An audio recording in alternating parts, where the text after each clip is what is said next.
सखी पियावा के कमी नहीं खोलल रे कपते हिया हमारा नहीं गलल रे नहीं कहइले आ जले सौदा कमनो घाटा में। अरे सखी कहाँ सखी दिने दिने कितना चिकनाइल बारू हो। अरे कहाँ कहिए सखी तुहके आगे लगे जला अपने से भाटा में भारत में बटे जातो जी के माथा में आगे लगे जला अपने से भाटा में भारत में बटे जातो जी के माथा में।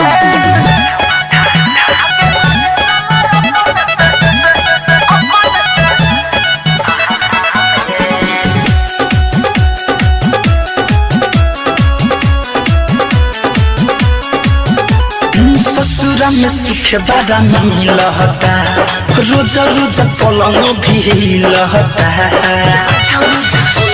अरे सखी ससुरा में सुख बड़ा मिलता रोज रोज पलंग भी लहता दिन पर दिन गोराता देहिया गगरी जवनिया के डोलता याद नहीं आवे मोरा यार के कमी नहीं होला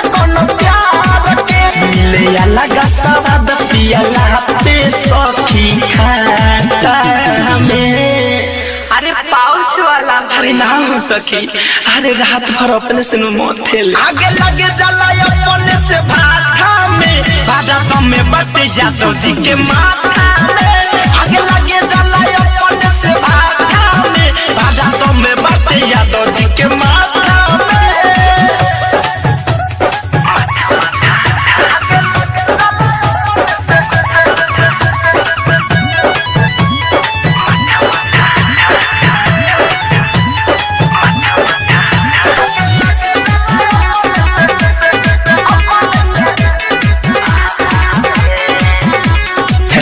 नहीं केहू से बोली हो कुछ ना धनंजय से बोली हो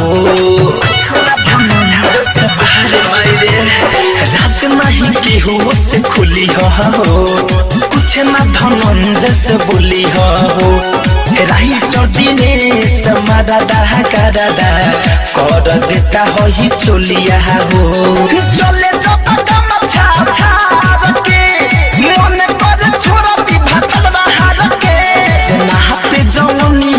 अभिनव चंदन का में। आये सखी आ नमकीन लगेला कि सादा पूरा पिए लुकी आधा। अरे पूरा हो आगे लगे जला अपने से भाटा में भारत में बटे जातो जी के माथा में आगे लगे जला अपने से भाटा में भारत में बटे जातो जी के माथा में।